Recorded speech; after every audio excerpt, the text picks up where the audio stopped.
আসসালামু আলাইকুম রহমতুল্লাহি বরকাতুহু। কী অবস্থা বন্ধুরা, সবাই ভালো আছেন?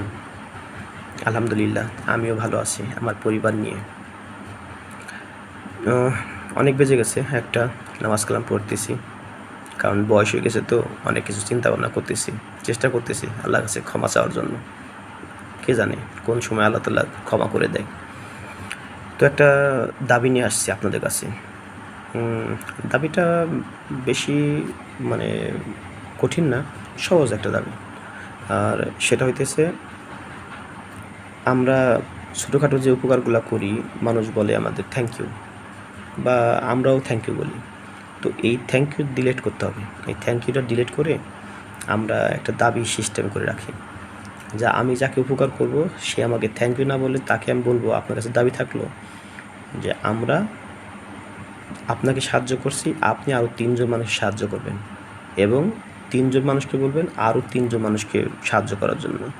এরকম করে পুরা বিশ্বে উপকারের বাণী ছড়াই দিতে হবে। তো এই 27তম রাতে এই একটাই কথা, কে জানে কার মাধ্যমে কার কী সওয়াব হয়।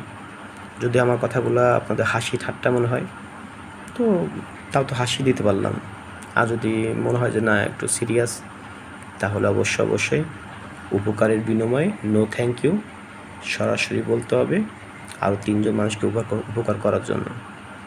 আমি সবসময় চলাফেরা দেখি যে একজন মানুষ বিপদে আছে, সামান্য একটু, যে এই রাস্তায় পার হইতেছে, কেউ তাকে সাহায্য করতেছে না, বা রাস্তার মধ্যে একটা কিছু আছে যেটা মানুষের সমস্যা করতে পারে, কেউ ওইটা উঠায় না। তো এগুলো আসলে দেখতেছি, বুঝতেছি যে মানুষের মধ্যে থেকে ঈমান হারাই যাবার লাগছে।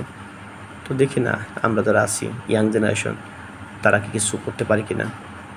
হাসতেছেন, হাসেন, কিন্তু হাসার পর বিষয়টা ভাবেন। একটা দাবি রাখছি, একজন মানুষকে উপকার করার পর তাকে বলতে হবে আপনার কাছে দাবি থাকলো আরও 3 জন মানুষকে উপকার করবেন, এবং তাদেরকেও বলবেন আরও 3 জন মানুষকে উপকার করতে। এরকম করে ছড়িয়ে দেন খবরটি। ও আরেকটা কথা, রমজান মাস তো শেষের দিকে, তো ঈদ তো চলে আসতেছে। ঈদের অগ্রিম শুভেচ্ছা রইল। ঈদ মোবারক। আল্লাহ হাফেজ। আসসালামু আলাইকুম রহমতুল্লাহি বরকাতুহু।